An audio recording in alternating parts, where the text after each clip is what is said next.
Pria tersakiti. Sebelum lanjut episode 156-160, jangan lupa subscribe CAFENOVEL. Jangan lupa juga tinggalkan like dan komentar, agar kami tetap semangat buat episode selanjutnya. Terima kasih. Aku baik-baik saja. Episode 156. Hanakin menggigit bibirnya, dia benci menjadi ancaman, benci melakukan hal-hal yang tidak jujur. Namun, Huaseng Group bukanlah perusahaannya sendiri.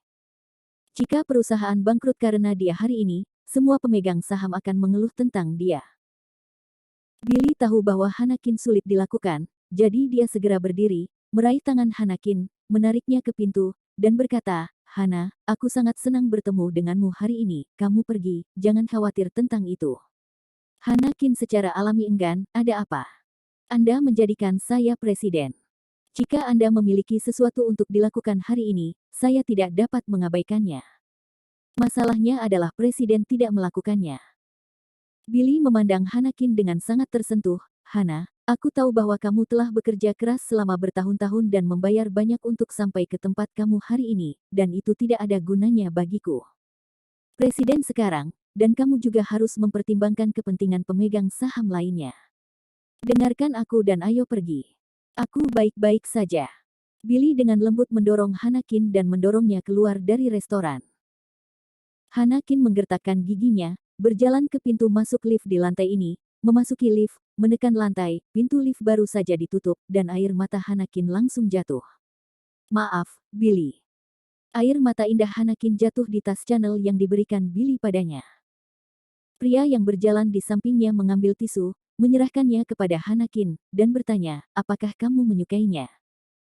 Hanakin mengambil tisu dan menyeka air matanya. "Aku telah melakukan sesuatu yang membuatku menyesal untuknya. Tapi bukan saja dia tidak menyalahkan saya, memaafkan saya, dan terus membiarkan saya menjadi wakil presidennya, yang sangat baik bagi saya, bahkan ketika dia akhirnya mengundurkan diri sebagai presiden, dia bahkan menyebut saya sebagai presiden. Dia dikepung oleh keluarga Wang, aku tidak bisa membantu. Kali ini, dia diganggu oleh keluarga Liu dan keluarga Fang, dan aku tidak bisa berbuat apa-apa. Jika bukan karena kemurahan hatinya, aku, Hanakin, tidak akan menjadi presiden sejak lama, tetapi dia memberiku semua yang ada padaku sekarang. Tidak, aku akan membantunya." Hanakin berkata semakin bersemangat, dia merasa bahwa Billy adalah pria terbaik yang pernah dia temui. Sebelumnya, keluarga Wang mengundang tamu untuk memblokir Billy, Ma Kun, Fang Chao, Zhong Wei, dan lainnya yang berpartisipasi dalam larangan. Pada saat itu semuanya bangkrut. Hanya Hanakin, aman dan sehat, yang dipromosikan menjadi presiden. Hanakin menyukai Billy, dan tidak mungkin bagi Billy untuk tidak tahu bahwa bahkan jika Billy tidak bersamanya, dia bisa tidur dengannya, sama seperti pria-pria lain itu. Namun, Billy tidak melakukannya. Dia selalu sangat menghormati Hanakin, dan tidak memanfaatkannya berdasarkan hak atasannya. Menurut Hanakin, ini terlalu langka, karena dia telah bertemu terlalu banyak pria menjijikkan yang ingin tidur dengannya. Tangan ramping Hanakin hendak menghentikan lift, tetapi pria di sampingnya meraih pergelangan tangan Hanakin dan menghentikannya. Merasa lebih bersalah. Episode 157.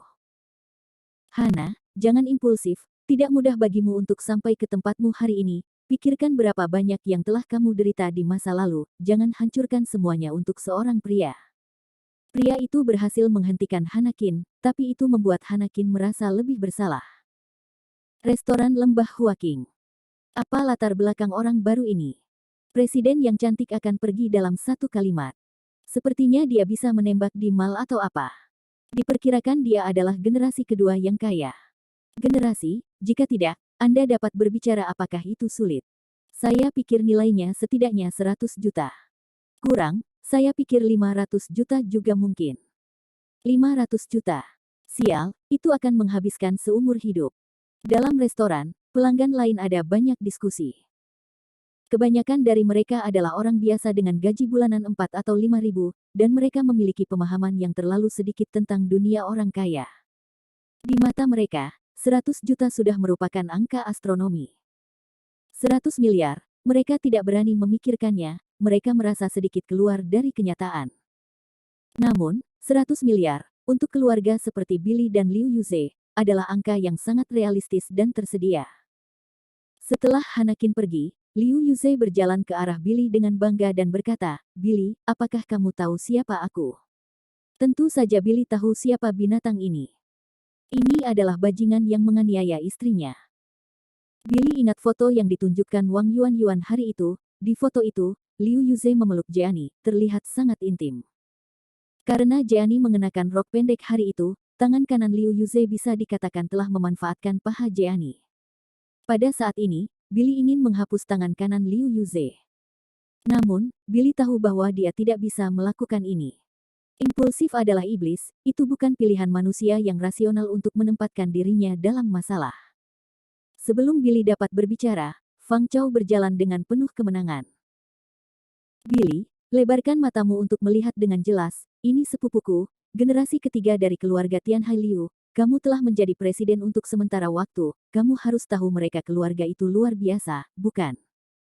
Liu Yuzhe berkata, "Billy, aku tidak mengenalmu sama sekali, jadi aku tidak perlu menggertakmu dan membuatmu bangkrut. Menurutmu aku harus? Sudah waktunya untuk memukulmu.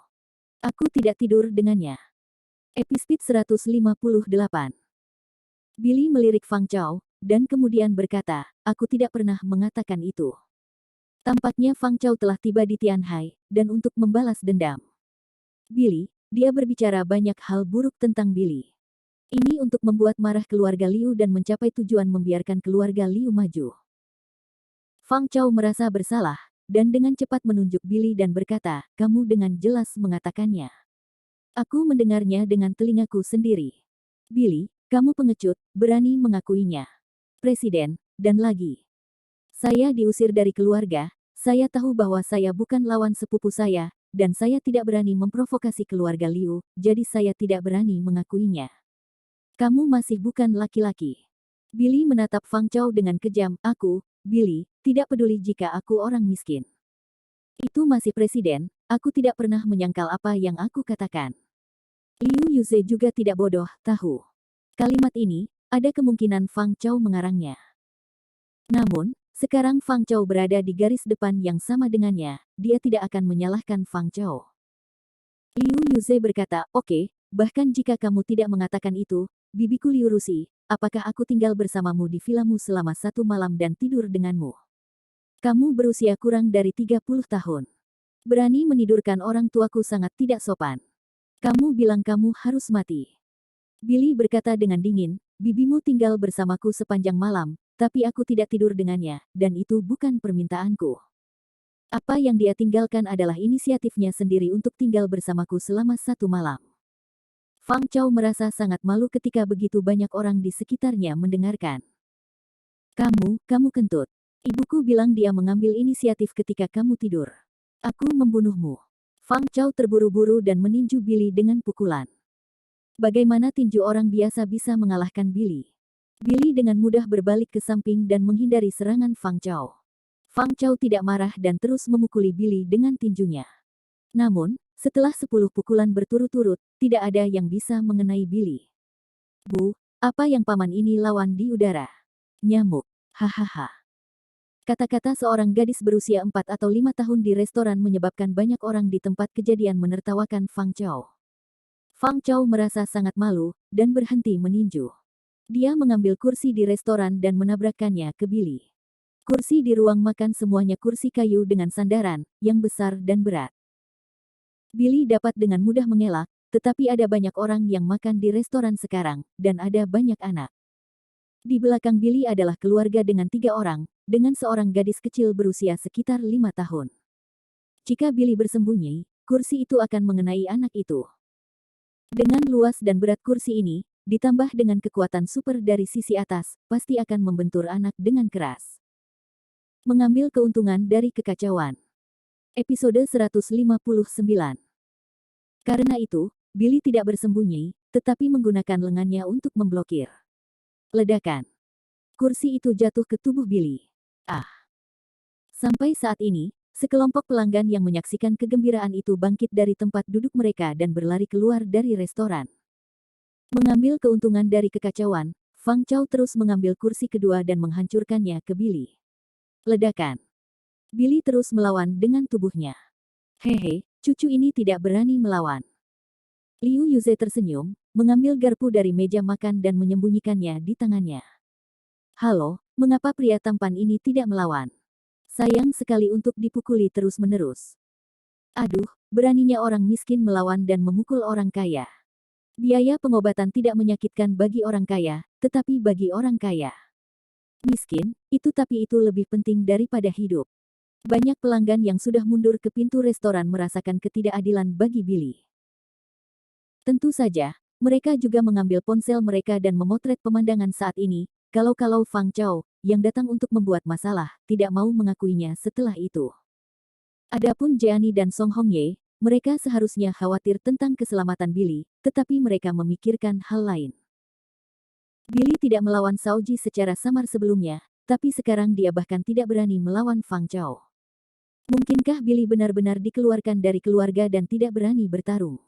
Jeannie berangsur-angsur percaya bahwa Billy tidak berpura-pura.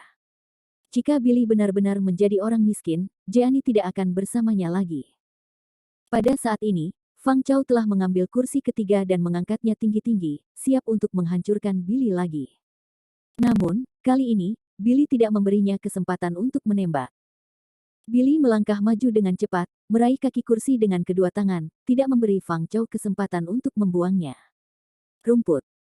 Baik Fang Chao dan Billy mengangkat tangan mereka, meraih kursi di udara, dan saling berhadapan. Fang Chao hampir mengerahkan kekuatannya untuk menyusu, dan urat biru di wajahnya keluar. Tapi masih belum ada cara untuk mengalahkan Billy. Pada saat ini, Liu Yuze tiba-tiba datang, mengambil garpu di tangannya, dan menusuk mata Billy. Billy mengangkat tangannya di atas kepalanya, meraih kursi dan menghadap Fang Chao. Tendangan dari bawah ke atas. Episode 160. Pada saat ini, dia tidak memiliki tangan ekstra untuk berurusan dengan Liu Yuze, jadi Liu Yuze ingin mengambil kesempatan untuk menyodok mata Billy. Bagaimanapun, tidak peduli berapa banyak biaya pengobatan yang dia keluarkan, dia mampu membelinya. Setelah berbicara tentang hubungan dan menemukan pengacara terbaik untuk mengajukan gugatan, Liu Yuze tidak bisa tinggal di penjara. Namun, bagaimana keturunan keluarga Ye bisa begitu mudah diserang?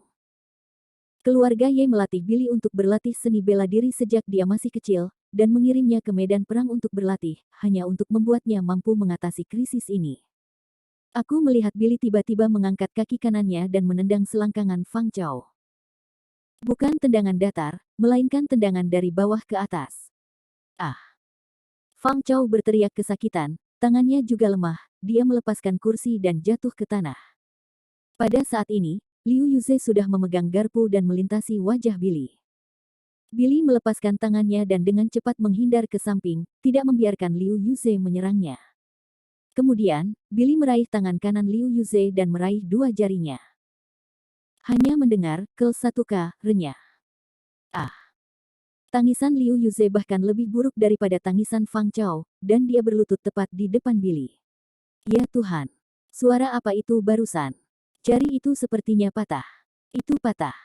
Jari generasi kedua yang kaya itu mungkin sudah mati. Semua orang mendengar suara renyah tadi, yang sangat menghangatkan hati ketakutan. Memang, serangan Billy terhadap Liu Yuze sangat berat. Misalnya, bahkan lebih berat. Pada dasarnya, tidak peduli seberapa bagus rumah sakit itu, orang yang telah dipatahkan oleh jari Billy tidak dapat diperbaiki. Liu Yuze tidak akan pernah menggunakan kedua jari itu seumur hidupnya. Masuk akal jika Fang Chao tidur dengan Jeannie, dan Liu Yuze hanya berpelukan. Sebagai pembalasan, pihak lain harus lebih serius. Situasi saat ini adalah menyerang Liu Yuze dengan lebih kejam. Ini karena Fang Chao akan dikebiri oleh orang-orang seperti semangka cepat atau lambat, Billy tidak perlu melakukannya sendiri, tendangan sudah cukup untuk membalas dendam. Selain itu, meskipun Jeannie tidur dengan Fang Chao, dia tidak pernah menyukai Fang Chao, hanya saja Billy tidak punya uang saat itu, jadi Fang Chao memanfaatkannya.